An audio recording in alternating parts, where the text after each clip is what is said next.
Hi, my loves. Welcome or welcome back to my YouTube channel. My name is Olaode Rachael. If this is your first time here, you're welcome. And if you're a returning subscriber, thank you for always and always and always coming back. In today's video, what are we going to be talking about? We're going to be talking about something real, something raw, and that is failure and the fact that you are not defined by your past failure.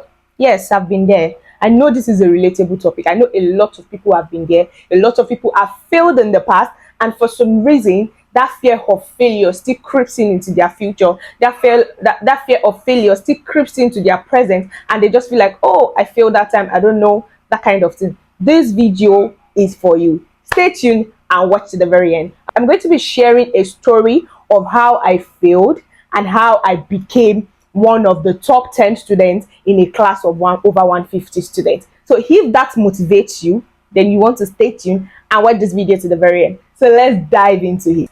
I failed in one of those things that meant the world to me. I failed in nursing school. Woo! I have actually never said this story before. It was crazy. Like, I have always been that bright student. Trust me, I'm not even trying to sound my own alarm, but I have always been that bright student. I was not that kid that gave my parents problem as regards my academics. So they trusted me. They trusted that, oh, she's going to do well, she's going to pass, she's going to do well. So let me just give you guys a backstory. While I was in secondary school, SS3 to be precise, I had no idea what I wanted to do, what I wanted to become. I remember our class teacher, who also was our biology teacher at that time, she came to class and asked us to, I think she asked us to write or say what we want to become, what we aspire to become. And everybody had their life all together. I've shared the story in a caption on Instagram before. Everybody had their life all together. Everybody had one thing or the other they wanted to do. And it was expected for every bright student of the class to have their life all together, of which I am part of the bright student of the class. But your girl, she doesn't know what she wants to do. And I remember that people wrote medicine and surgery. You know the medicine and surgery fever now. Everybody was writing medicine and surgery. Somebody wrote statistics. Somebody wrote food science. Like, literally, people had something in mind. And there was me that said I wanted to be a medical practitioner, or a medical, I didn't even say practitioner, a medical personnel. So my biology teacher got to me and said, sure, what's that? I'm like, ma, I want to work in the hospital. That's the meaning. And she's like, you want to work in the hospital? Do you know that there are cleaners in the hospital? Do you know that they are, like, she started mentioning all sorts. And I'm like, no, that's not what I mean. So she, more like she lashed me and said, you're not serious. As at now, you don't know what you want to become. Oh, my goodness. She went. And trust me, it didn't get to me. I go lie for you. It did not get to me because I was like, so we just finish SS3. Like, we're just in SS3. Let's still calm down. Every other student picked up JAM form, prepared for JAM, and wrote JAM. You know, we usually write JAM in SS3. And there was me that did not write JAM. Okay. I remember that I was part of the prefect. I was the assistant senior prefect girl in my school as at that time. And I remember that for that JAM week, most people were not available. Most of the prefects were not available. And I had to fill in for like a lot of them. I remember I told the punctuality prefect, rather, I told him to give me the key. Don't worry, I will help you open the classes. I will help you open the staff room. That was how dedicated I was. My bestie, my seatmate, my neighbor, because we go to school together. She stays beside my house. She's my seatmate. She's like my closest friend at that time. She wrote JAM. She registered for JAM. And I did not. All right. So fast forward to, I think, sometimes around towards the end of SS3, my dad came home with this form for a school of nursing. According to them, they already registered for me, and I'm just to prepare for the entrance exam. I'm like, okay. So they gave me the book to use to prepare for the entrance exam for the school of nursing. I collected it. I'm like, these things are simple. They are like basic secondary school stuff. Don't worry, I'll do the exam. I'll press. They told me the date for the exam. It was on my birthday that year, July 9. So I prepared for the exam. I traveled to the school. I wrote the entrance exam, and yes, your girl passed. I went for the interview. I passed, and I got into the school. When I got into the school, oh my goodness! When I got to the school, my parents called me and they were like, you know, there's a weeding process that comes with School of Nursing. I'm sure you guys have seen that video where I said School of Nursing versus University. You must have seen it where I explained the whole School of Nursing weeding process. Of course, I know a lot about it because I went there. even though I didn't finish there. So there's a weeding process that comes after the first 3 months and the next 3 months. So it's like the first 6 months, they weed some people. And the particular one me I went to, they weed people out in the first 3 months and they weed people out in the next 3 months. So I showed my dad. So I saw the past questions, of course. I told my dad, it was like, can you do it? I was like, dad, you didn't know the shy that you born. You didn't know where I know book. I'm like, daddy, I can do it. It is the things they are teaching them. So I will be able to do it. So far we are taught, so far I read and all of those stuff. So far I read my books and we've been taught. I'm gonna do it. So they got me all the things I need to survive in the school, all the things I need to read and to actually be a successful student. Yeah.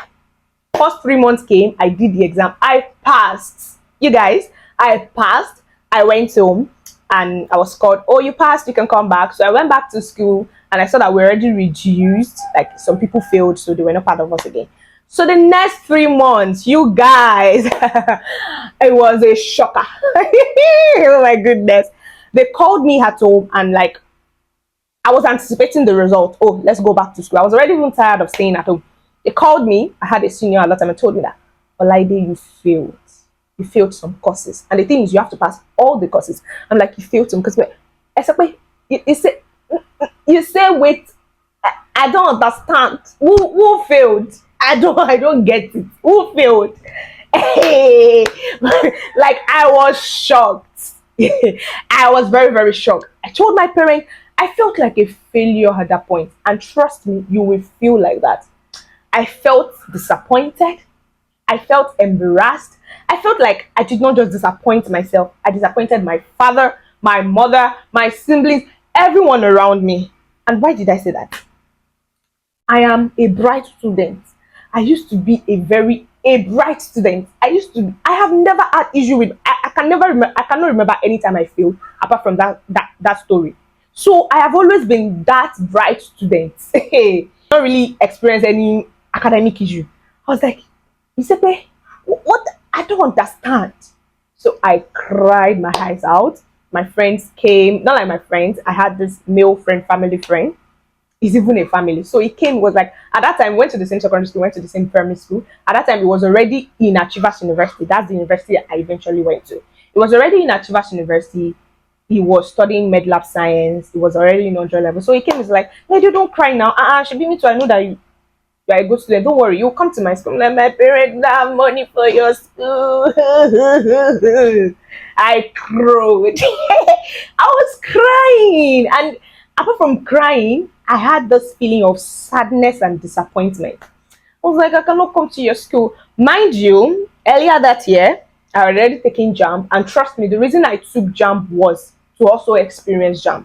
Because, of course, I want to further my education after school of nursing. I want to go to the university. But, once you have like a diploma, you're going to do direct entry into the university. So I won't be able to take JAMB again. But as a young girl, I also want to take JAMB like every other person. I want to have that feeling of, oh, I also took JAMB. So I took JAMB earlier and I did really well in it. I just took it for taking sake. Of course, I picked nursing and one random university like that. I just feel it like, oh, let us do JAMB. Let me just do JAMB to have that feeling that I also did JAMB.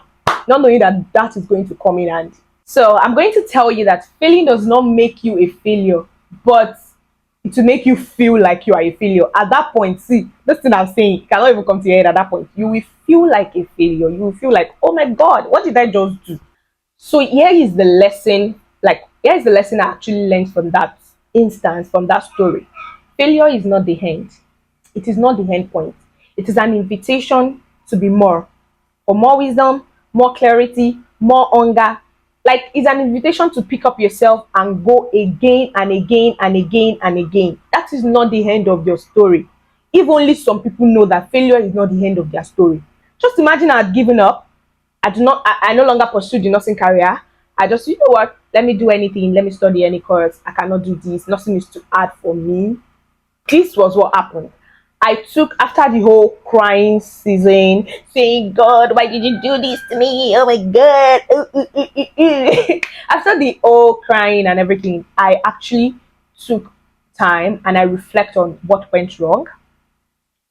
And I did not just reflect on what went wrong. I also reflect on the fact that I actually won this nursing. Because it felt like, to me, of course, my parents did not say that was what that was what was going on in their mind. But to me, I felt like what was going on in my parents' mind is, oh, maybe because we chose the course for her, maybe because we chose the school for her, maybe she did not really want it. Because at some point, I could see it in what my father said. It was like, okay, I'm going to tell you guys later. So I feel like I feel like that was what was going through their mind. So I had to reflect and say, Alpha, do I still want to pursue this career? And guess what my answer was? An absolute yes. Yes, 100 times. I had already fallen in love with nursing. So my answer was like, yes, yes, yes, yes, yes. So it is time to do the work. I knew that I could not approach it the same way I approached it that time. I knew that I needed a mindset shift. I needed a better habit. I needed to become a better person. I needed to build confidence. I don't need to bank on that failure. I don't need to dwell in that failure. Mind you, I was very young at that time. I think I was 14. Yeah, 14 or 15 year about. So I was young. I just needed to approach it in another way. So not long after, I think the next week, my father came. That's how they trusted. Like that's how they had faith in me that maybe that's not our way. Let's try another way. Like my father came to me and said, you know what? Let's go to Samuel school. Samuel, shout out to you. I'm calling you in this video because you did the work. I remember you calling daddy, telling him that daddy, let me come to my school. We have nothing in my school, blah, blah, blah, blah, blah, blah. At that time, I think admission was like already over. Yes. So I couldn't get to all those public universities at that time again. So I went to Achievers University. And when I got to Achievers University, and I got the admission. I think I did a little bit of an entrance exam. Some I can't remember honestly. I cannot remember. So I think I got an admission letter. I'm sure I got an admission letter that day or the next day. I can't remember. So my dad. There was a condition that says that, oh, if you do not make up to this grade point, you are going to be weeded to another course. You are going to be dropped to another course. And my dad was like, sure, repelling on any condition. Oh my goodness, I felt bad that day. Let me say it in English. He said, can you see that this one also has a condition? The way I felt, I was like, oh, daddy, so, of course, he spent the money, so he's supposed to pay now. So I was like, daddy, don't worry, this is more small. I'm going to make 2.5. Are you kidding me? Are you kidding me? I graduated with a 4.3 something thereabouts. I'm like 2.5. Stop it. Even though I don't know what their grade point is, I don't know how they grade them in the university. I've never been exposed to the university. And another thing that my father said after that one that now made me think that was what they wanted for me on me. Another thing that made me feel like that was when he said, oh, look around the school. Do you like the school? Is it a school that you can thrive? Is it a school that you can learn? Is it a school that you can pass your exam if you write exam there? And it just like brought back the memory of the failure that, oh, they chose the former school for me. They chose the course for me. Maybe that's why they felt like, oh, maybe I didn't like it there. That's why I failed. So I felt a little bit bad. When we were going back at home in the car, I was just gentle. But my dad has a way of lightening up everywhere. Like he bought things for me. Like it just has a way of lightening up your mood and you don't feel bad. So, and I cannot really, Baba don't spend money now. I cannot even fault him. I'm just like, this is a challenge. This is a challenge to do more. This is a challenge to be more serious and actually get that nursing degree. And look at me. I have the nursing degree. That failure did not define me because I know myself. Because I know my God is what I want you to know. I'm going to be reading this out of my script. You are not your past. You are not your worst moments. You are not your bad grade. You are not the job you lost. You are not the relationship that ended. You are not what that voice says that you are. Let me tell you who you are. You are the person that is backed up by God. You are the person that learns and tries again and again and again and again. Put these at the very back of your mind because you are that girl. You are that man. You can do it. So let me tell you the lessons that I learned from this whole thing. If I had actually let that failure divine me and I told my parents, you know what, I can't do this again. Let me just go and study a random course. Of course, this is not like, I'm not saying that a random course, whatever. That's not what I meant. But let's say I just said, oh, daddy, oh, mommy, I can't do this. Nothing is too hard. Let me go and study a random course and just graduate and have a degree. I will not be where I am today. I will not be a nurse that I am today. That is just it. So now we'll give up. So what actually happened was that failure was not my identity. It was my teacher.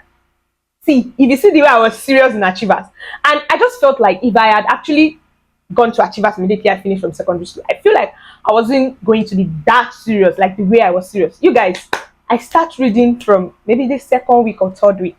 I was that serious. Of course, I did not graduate with the first class. Anyways, I tried my best. Maybe I'm not the smartest, but at least I am a good student. All right, so I did not allow it to be my identity. Yes, fear crept in. I remember when I wanted to write my first semester 100 level exam, I was afraid. Despite preparing, it's normal for it to happen. When you failed before, it's normal for the fear to come and say, "Oh, hope I'm not going to fail again." But my guys, I want you to stand strong. Stand strong as someone that is backed up by God and as someone that has learned a lesson from their past mistake. And yeah, you're going to do it. Some tips in moving forward, some things that you need to do when you actually fail something, when you actually fail at something. First thing is acknowledge that failure, but don't dwell on it. Yes, I failed. Okay. But don't dwell on it. Don't start every day. Wake up. You cry today, cry tomorrow, cry the next. Azal. So acknowledge that, oh, of course, I actually did fail. But I'm not going to dwell on it. I'm not going to allow it divine me. I am going to move. I am going to move ahead and step up and go for the next thing. What is the next thing? Start with what is the next thing. Don't sit down and be crying. What's the next agenda? Kini next thing. That kind of, what have I learned? What have I learned from this? What have I learned from these old failures? See, let me tell you, every failure comes with a lesson. Only if you open your eyes to actually see the lesson. One of the lessons that I learned from my story was the fact that I wasn't reading at my own pace. I wasn't doing the whole student thing at my own pace. Of course, I was young, but another thing that but as much as I was, because I remember that I was in that school with older folks, older people, and yeah. But the thing is, even though I was young, and even though I know the way I read, I assimilate faster early in the morning and late at night. Of course, I can read every other time of the day, but those are the times that I really assimilate faster and I read at the speed of light. But when I was in school of nursing, I would do something. I usually go to class around 5 a.m. I will come back around 10 a.m. or 11 a.m. and eat and rest because I don't eat before I go. Maybe I just go with snacks. Eat and rest, sleep, and go back in the evening so I can do all night. Yeah. But let me tell you what I used to do. When I get back around that 11 a.m., and I just see somebody that has been sleeping in the hostel since morning, carry their bag and go to class. I'm already feeling oppressed. I'm already running at task. Hey, so once I finish eating like this, I'm already packing my bag again. Around 2 o'clock, I will go to class again. And let me not tell you the problem. In the night that I used to assimilate really fast, I will now be sleeping because I've cheated nature, I've cheated myself, I've deprived myself of sleep during the day, of rest. So I will now be sleeping. So I feel like those were the kind of things that affected me. So what did I do? I picked the lesson from that my past failure. I picked the lesson that this time around, I am going to read at my own pace. I am going to study at my own pace. I will not judge someone else's pattern of studying with my own. Like I will not use someone else's pattern of study to judge myself. I am going to go the way I ought to go. Another thing you need to do is get support. See, my support system during that time, my parents, my siblings, they never believed that was my result. I'm telling you, like my brother said, don't worry, it's because God did not want you to go to that school. That's why you fail. My dad, oh, God wants a better thing for you. God, everybody, like everybody around me, I had the support that I needed. Everybody around me, they were just whispering to me that no, this is not you. You are not a failure. So I had everything that I needed. Samuel will come. Samuel's sister will come because Samuel's sister was in that school. She's also my sister, Auntie Oyin. She was in that school. And they will call me. I think she came to see me and told me that, like, no, you are not that failure. You will go to another school. You will do this. You will do that. I had all the support that I needed.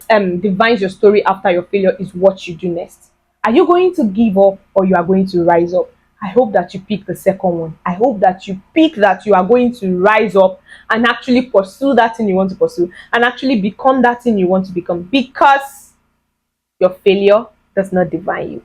Your past failure does not define you. You are capable of more than you know. So much believe in you.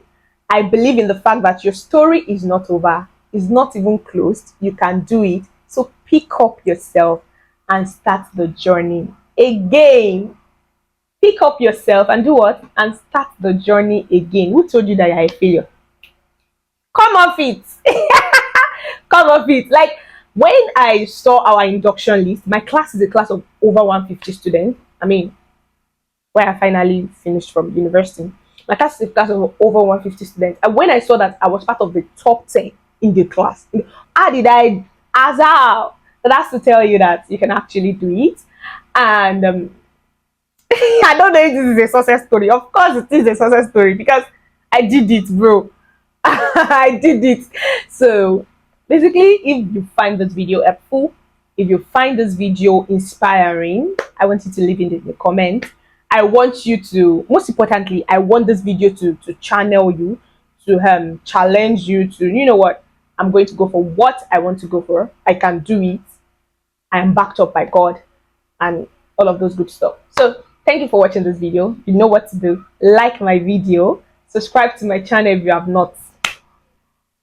You have to subscribe to this channel. You don't want to be seeing this happy girl. You don't want to be seeing this sweet face. So subscribe to my channel if you have not.